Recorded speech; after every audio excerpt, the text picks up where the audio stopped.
শুনলে আঁতকে উঠবেন। একটা ফুটফুটে নিরীহ 10 বছরের শিশুকে শ্লীলতাহানির অভিযোগ উঠল হুগলির উত্তরপাড়া মাকলা অঞ্চলে। এই মুহূর্তে তার মা আমার পাশে দাঁড়িয়ে আছেন। কি ঘটনাটি হয়েছিল বলুন? ওনার বাড়িতে সব বাচ্চারা খেলতে যায়, তাই আমার বাচ্চাও খেলতে গেছে।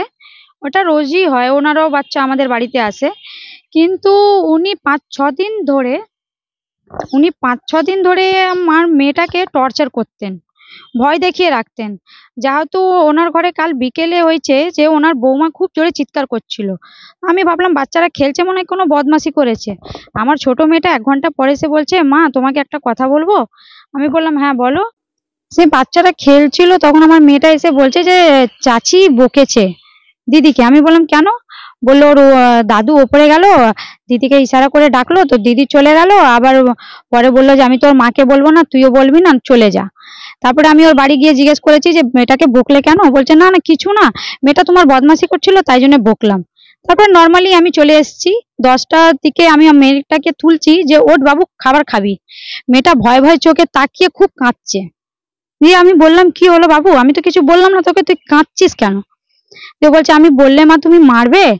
আমি বললাম, আমি তোকে কোনোদিন মারি? তুই বল, ভুল থাকলে বলবো, ঠিক থাকলে বলবো। তো বলছে, মা দাদু না আমাকে ব্যাট টাচ করে, আমাকে টর্চার করে। আমি বললাম, ব্যাট টাচ করে কেন? বললাম, হ্যাঁ 5 দিন ধরে দাদু ব্যাট টাচ করে। তো আমি বললাম, আমাকে বললি না কেন এতদিন ধরে? ও বললো, আমি যদি তোমাকে বলতাম তো আমাকে দাদু মেরে ফেলতো। আমাকে বলেছিল যে মাকে বলবি তো তোকে স্কুল দিয়ে এনে মানে যে ব্যাট টাচ বা শ্লীলতাহানির যে অভিযোগ আনছেন, এটা কি জোর করে করা হতো বাচ্চা? হ্যাঁ হ্যাঁ, ওকে জোর করে করা হতো। যখন ও পালাবার চেষ্টা করতো, ওর হাতটা ধরে মুড়ে দিত। তো আমার মেয়ে 2 দিন ধরে প্রায় বলতো যে মা শোল্ডারের কাছে ব্যথা করছে। তো আমি সেরকম বুঝতে পারতাম না, বলতাম বলেনি লাগিয়ে নে বেটা, হতে পারে নিচে ঘুমাস বলে ব্যথাটা করছে। কিন্তু কাল রাত্রে আমার মেয়ে বলছে যে না মা দাদু হাত ধরে টেনে দিয়েছিল বলে আমার শোল্ডারের এই দিকটায় প্রচুর ব্যথা। দাদুর কথা বলছেন, এই দাদু কে? এই দাদু আমার বাড়ির পাশে থাকে, বলতে গেলে খুব দূরের আত্মীয়। শিব মন্ডল। শিব মন্ডল, তার ছেলে মঙ্গল মন্ডল, যে রেলওয়ে টিকিট ইনলিগাল নিজের বাড়িতে মারে। ওর ঘরে দুবার রেড পড়েছে। ওর বাড়ি এমনি দেশে, হ্যাঁ এইখানে মাকলা বৌরুফি মাঠের ভেতরে। এখন আপনারা কি চাইছেন? মানে আপনি যে মেয়েটাকে যখন দেখলেন, মেয়ের শরীরে কোনো আঘাতের চিহ্ন বা এরকম কিছু তো দেখেছিলেন তাহলে? না, মেয়ের মধ্যে আঘাতের চিহ্ন ছিল না, কিন্তু ওর কটা জায়গা পেন হতো, যার জন্য ব্যথা করতো কিছু কিছু শরীরের অংশ। হ্যাঁ পেন হতো, যার জন্য আমি যখন যেই মুহূর্তে জেনেছি রাত 12টার সময় 11টার সময় ওনার বাড়ি গেছি। ওনার বাড়ি গিয়ে ঝামেলা করেছি। ঝামেলা করার পর ওনার ছেলে বউ আমার মেয়ের দোষ দিচ্ছে, যেহেতু কি 90% ওনার শ্বশুরের দোষ হলে 110% আমার মেয়ের দোষ। ওনার বউ বলছে যে তোমার মেয়ের দোষ, তোমার মেয়ে আসে কেন? ওর ছেলে বলছে, আমি 1 সপ্তাহ ধরে তোমার মেয়েকে টার্গেট করছি, কিন্তু তোমার মেয়ে এরাম এরাম আসছে। আমি বললাম, তো তুমি তোমার বাবাকে টার্গেট করতে পারতে, ও তো 10 বছরের একটা মেয়ে। তো ওর বউ বলছে, না না তুমি তোমার বাচ্চাটাকে কি কোনো ব্ল্যাকমেল বা কিছু করিয়ে কি এরকম জোর করা হতো? মানে ওকে ব্ল্যাকমেল করা হতো যে মাকে যদি বলবি তোকে স্কুল দিয়ে এনে মেরে ফেলবো। কারণ প্রায় আমার কাছে কেউ থাকতো না স্কুল থেকে ওকে আনাবার জন্য। তো এ তো বাড়ির পাশে থাকতো, তো আমরা রিকোয়েস্ট করতাম যে এনে দেবেন ওকে স্কুল থেকে। তো এ প্রায় 1-2 বার মাঝখানে গিয়ে এনে দিয়েছে স্কুল থেকে। তার মধ্যেও মানে বাচ্চাদের সঙ্গে খুব ভালো মিশুকি থাকতো, খুব ভালো মিশুকি থাকতো। তো একে ভাবা যেত না যে এরকম। কিন্তু মেয়েটা যেভাবে কালকে কাঁদবো হয়ে বলেছে, আমরা নিজেই অবাক। তারপরে আপনার উত্তরপাড়া স্টেট জেনারেল হাসপাতালে ভর্তি করলেন কবে? কাল রাত্রিরে 12টার সময়।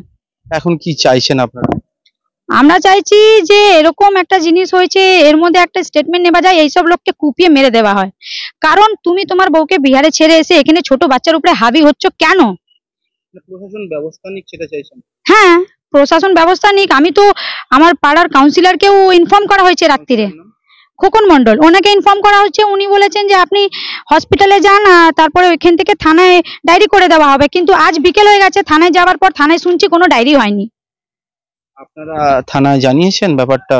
থানায় তো এখন বিকেলে গিয়ে জানাবা হলো, যখন আমরা ওয়েট করলাম যে কাল রাত্রিরে একটা ঘটনা ঘটেছে। কাউন্সিলর বলেছিলেন যে অটোমেটিক থানা থেকে রেসপন্ড করবে, কিন্তু সেটা সেটা করা হয়নি। তাই আমরা ভাবলাম সারা দিন হয়ে গেছে, সকাল হয়ে গেছে, এটা কি কোন রকম চাপার চেষ্টা হচ্ছে? আপনার কি মনে হয় বিষয়টা কি ধামা চাপা দেওয়ার চেষ্টা চলছে? এবার সেটা তো আমি বলতে পারছি না যে চাপা দেওয়া হচ্ছে কিনা। চাপা দেওয়া হলেও তো আমি বাড়ি গিয়ে তোকে কুপিয়ে আপনি যেটা বলছেন আপনার সজ্ঞানে বলছেন। একদম যে 10 বছরের শিশুটা এই মানে যেই 10 বছরের নিরীহ শিশুটা এই রকম অবস্থার সম্মুখীন হলো, তার মামা আমার সাথে আছেন।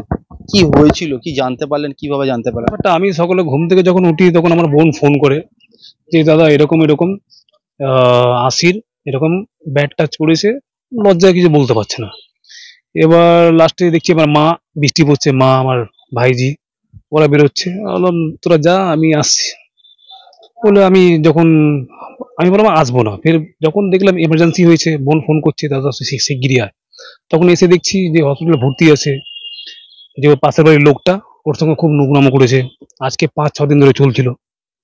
ওনার বাড়িতে একটা বাচ্চাকে যে খেলাতো, শিশু বাচ্চাকে যে খেলাতো, তো ওই ফলে বুড়োটার কি নেচার ছিল না ছিল, ওকে ধরো ব্যাট টাচ করছে, কি করছে আমি জানি। ব্যাট টাচ 5-6 দিন ধরে হচ্ছে।